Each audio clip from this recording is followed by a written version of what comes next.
L'Opel Frontera est enfin de retour au catalogue Opel et vous allez voir, il y a quand même pas mal de choses à dire à son sujet.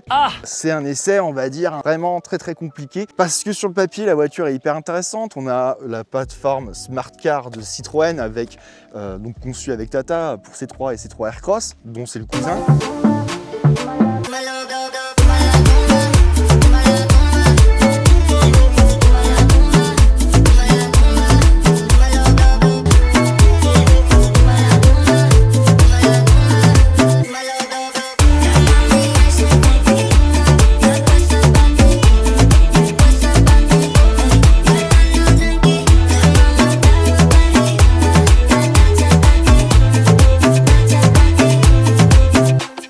Alors, on a un nouveau moteur électrique de 113 chevaux ou les versions micro-hybrides qu'on connaît bien de 100 et 136 chevaux, en attendant une nouvelle version en 2025 qui va être la version longue autonomie, 400 km, parce que celle-ci n'autorise que 305 km d'autonomie.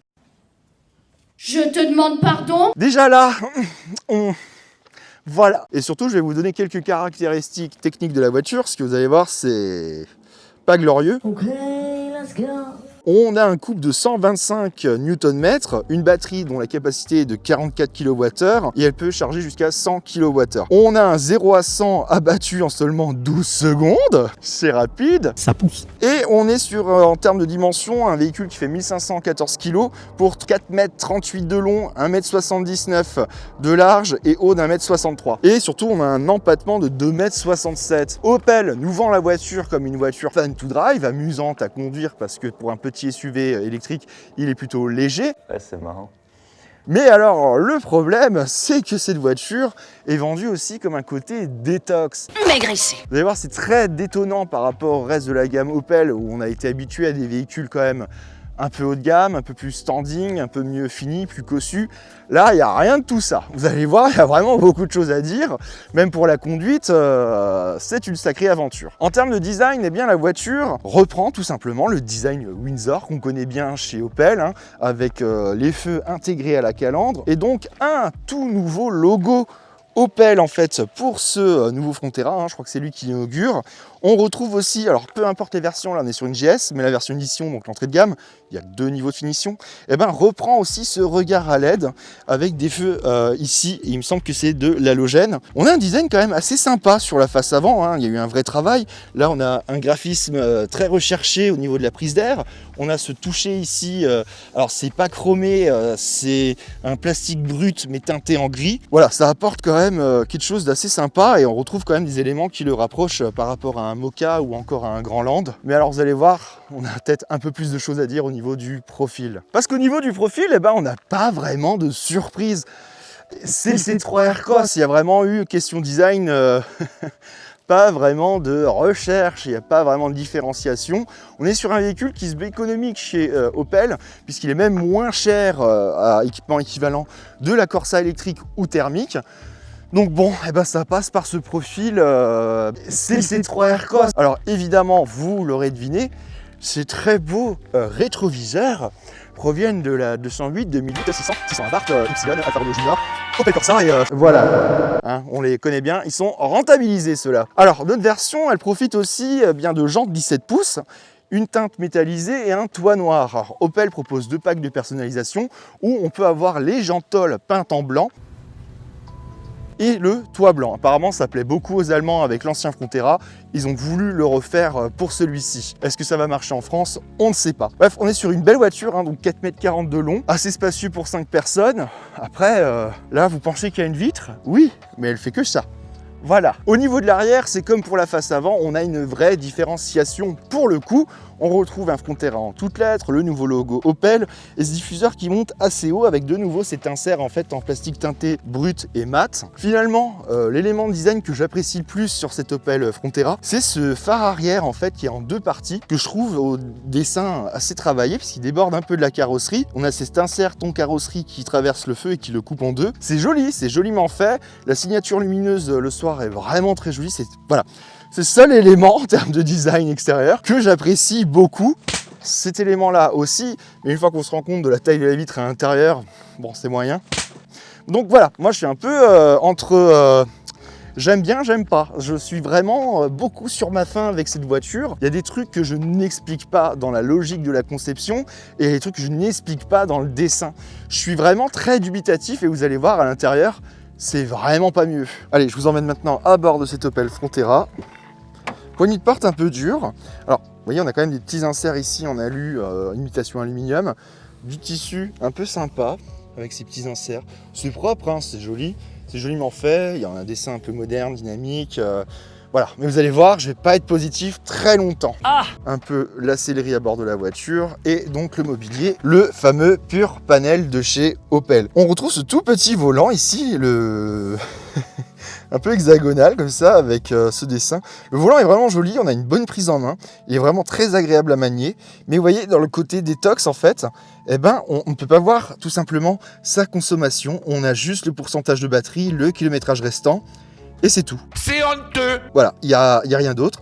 On pourra juste afficher ici eh bien, la molette, les limitations de vitesse. On aura ce côté pour tout ce qui est téléphone et musique. Et surtout, alors, 10 pouces ici, 10 pouces ici. Mais voilà, c'est extrêmement simplifié. Et je vais vous montrer, je pense que vous l'avez déjà deviné, ça se cache ici, là, en bas.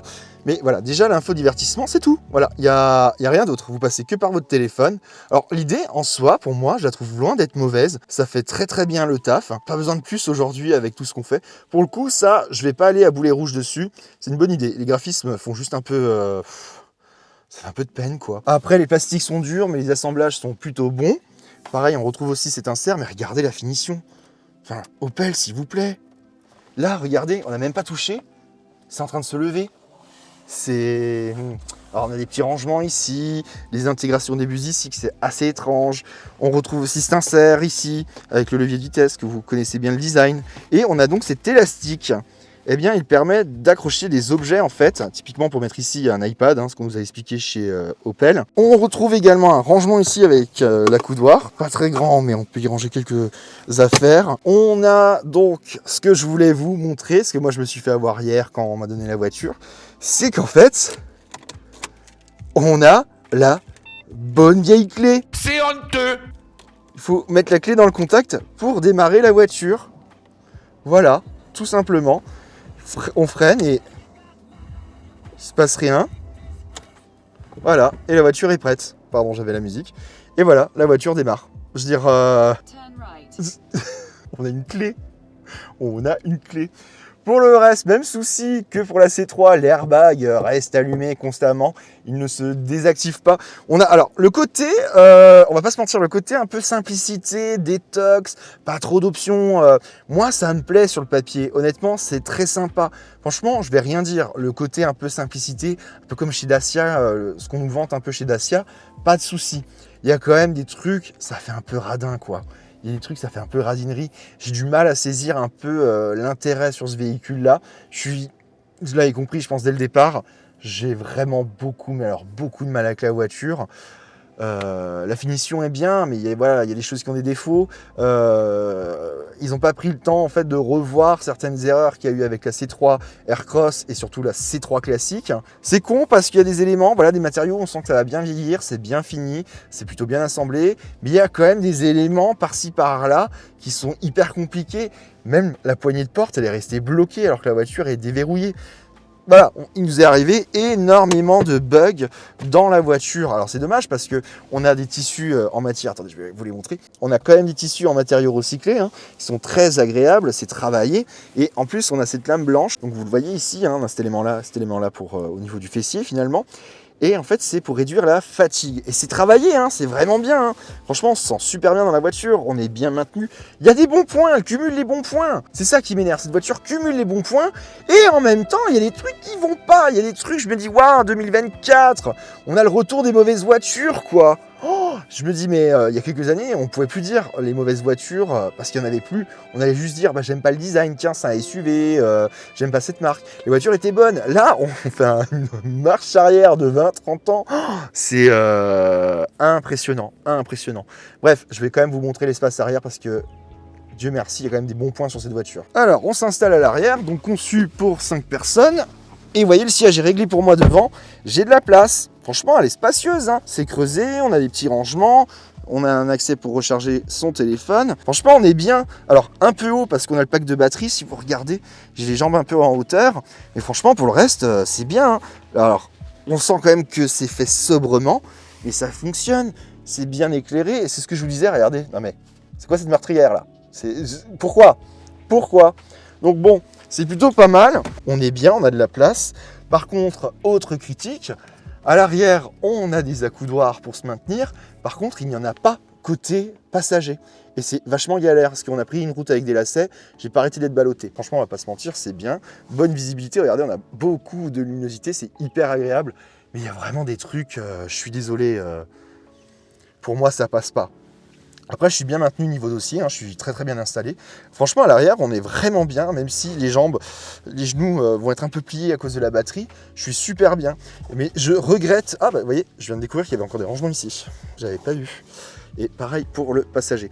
Non, voilà, je suis un peu déçu là-dessus, sur ce point. C'est vraiment dommage parce que la voiture est archi intéressante, mais... je trouve qu'elle cumule quand même beaucoup de points négatifs, à commencer par l'autonomie très limitée pour une famille. Passons à la partie coffre, puisque c'est aussi ce qui va nous intéresser pour l'achat d'un BSUV. Et vous allez voir que là, pareil, on est un peu mi-figue, mi-raisin. Déjà, moi, ce qui me surprend, alors je ne sais pas si c'est l'habitude d'avoir maintenant des haillons motorisés ou quoi, mais le coffre est extrêmement léger, vraiment. C'est ultra léger et en plus c'est ultra mal fini parce que j'ai failli arracher le plastique qui est là, la caméra bouge. Et là, c'est même pas fixé correctement. Donc j'ai failli l'avoir en main quand j'ai cherché mes affaires tout à l'heure. Bref, on a une hauteur assez intéressante quand même qui permet de mettre du volume dedans. Une ouverture de 73 cm, fierté d'Opel, avec un volume de coffre à l'intérieur qui est large de 89 cm et haut de 73 cm. Ça permet de pouvoir faire ces petites emplettes dans ce célèbre magasin suédois où ils vendent des petites boulettes sympas et où vous avez envie de divorcer dès qu'il faut monter le meuble. Alors pour le reste, on est sur un volume de 460 litres qui, banquette rabattue, peut atteindre 1600 litres. C'est plutôt intéressant, sachant qu'en plus c'est modulable avec un double fond, donc qui permet de ranger les câbles au cas où. Passons au cœur de la bête, le cœur de la maison, eh bien la motorisation. Alors je vous l'ai déjà un peu dit, donc on est sur un nouveau bloc électrique qui équipe C3 et C3 Aircross, donc qui fait 113 chevaux. Je vous parle très peu souvent de ce qui se cache sous le capot finalement, et là je vais vous le montrer. Donc il n'y a pas de frunk, hein, ça on est d'accord. De toute façon, vous n'allez pas ouvrir le moteur, ça on est toujours d'accord. Alors question conduite, cet Opel Frontera, il est quand même très lisse. Il n'y a vraiment aucune surprise. On est déjà sur la plateforme Smart Car de Stellantis qui a été conçue avec Tata Motors.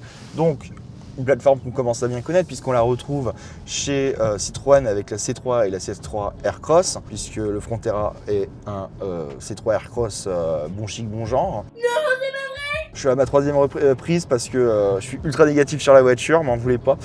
Non, c'est lisse, c'est propre, c'est correct, mais je suis vraiment pas emballé par la voiture parce que déjà on est sur une version avec 113 chevaux. Alors on est quand même sur un SUV de plus de 4,20 m, donc ça commence quand même à être un peu limité. Et puis alors surtout, on est sur une voiture qui fait 1500 kg quand même, et qui offre pas un agrément exceptionnel. Je ne sais pas comment expliquer vraiment mes sensations de conduite, parce que c'est très lisse, c'est très mou en fait. La direction elle est un peu floue, c'est pas homogène, on n'a pas un bon retour des infos. Alors heureusement la voiture elle est confortable, ça on peut lui laisser. Si la chaussée se dégrade, elle reste quand même très agréable à mener. Bon, la position de conduite est bien, c'est ce qui a été vanté par Opel en nous disant qu'on était sur des sièges qui réduisaient la fatigue. Et vous voyez là le virage, la voiture elle chasse à l'extérieur. La direction est molle. Donc je vous disais les sièges, on est sur quelque chose d'assez... ouais, c'est confortable. En fait, à part vous parler de la qualité des sièges, le reste, ouais, sur la conduite, je suis un peu... En plus, déjà, ils viennent avec le concept de détox. Donc ça, c'est hyper important ce que je vais vous dire. Maigrissez. On ne peut pas connaître sa consommation d'électrons dessus. En fait, ils sont allés au plus simple sur la voiture. 2 dalles de 10 pouces, donc au centre, derrière le volant. On est sur une voiture, moins c'est mieux. Bon, c'est pas une Lotus malheureusement, mais j'ai un peu du mal quand même à saisir le concept du véhicule. Ça reste agréable à conduire, mais je suis quand même pas emballé. Bon, après, c'est un SUV, forcément, c'est fait pour une famille. Mais quand même... Alors, le petit volant hexagonal tombe bien sous la main, mais moi, le problème, c'est la direction. La voiture, je trouve que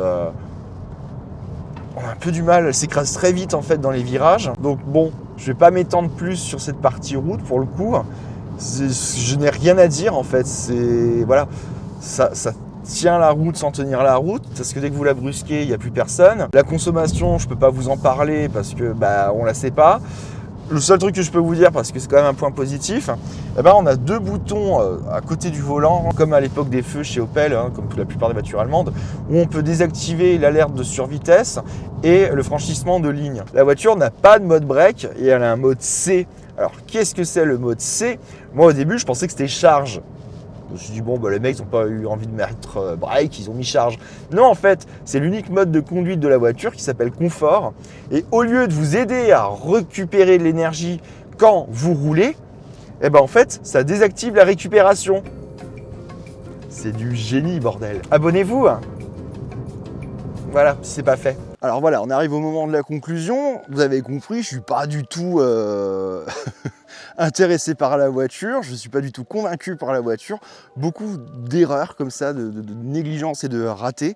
Alors le côté détox voulu par Opel fonctionne, le côté moins d'équipement, on va dire qui... En fait c'est la philosophie Dacia en fait, le côté moins de technologie parasite pour éviter de faire gonfler le prix, ça je le comprends totalement, mais après... il faut quand même savoir choisir des matériaux de qualité, des choses qui tiennent la route. En fait, cette voiture, elle cumule beaucoup de défauts. Commencer par sa plateforme. Vous l'avez vu sur la tenue de route, j'ai pas eu grand chose à dire. Je pourrais même pas vous dire la consommation qu'on a fait sans... Voilà, je veux dire, vraiment, je suis très déçu. La voiture, elle est plaisante à conduire malgré tout, mais quand même beaucoup de défauts, que ce soit le freinage, la direction peu homogène, le manque de patates, il n'y a aucune réponse, il faut écraser la pédale pour accélérer, c'est vraiment très compliqué. En fait, le seul argument que va avoir l'Opel Frontera, c'est son prix, à partir de 29 000 € en électrique avec le bonus à déduire, et la version thermique 100 qui commence à partir de 24 500 €, et après on aura le 136 qui va rejoindre le catalogue. Bon, l'année prochaine, une nouvelle version va arriver, mais je suis quand même pas très content de cet essai, très déçu. Vraiment, je suis tellement dubitatif et déçu. Je ne sais pas à qui s'adresse cette voiture en version électrique, puisque cette place n'est que sur la thermique, la middle hybride. Très déçu, voilà. Vraiment, c'est un peu mon truc global. Le détox, oui. Faire n'importe comment, non. N'hésitez pas à vous abonner, merci d'avoir suivi la vidéo, merci à ceux qui likent la vidéo et qui commentent et qui la partagent. Je vous dis à très bientôt pour un prochain essai, c'était Guillaume et salut.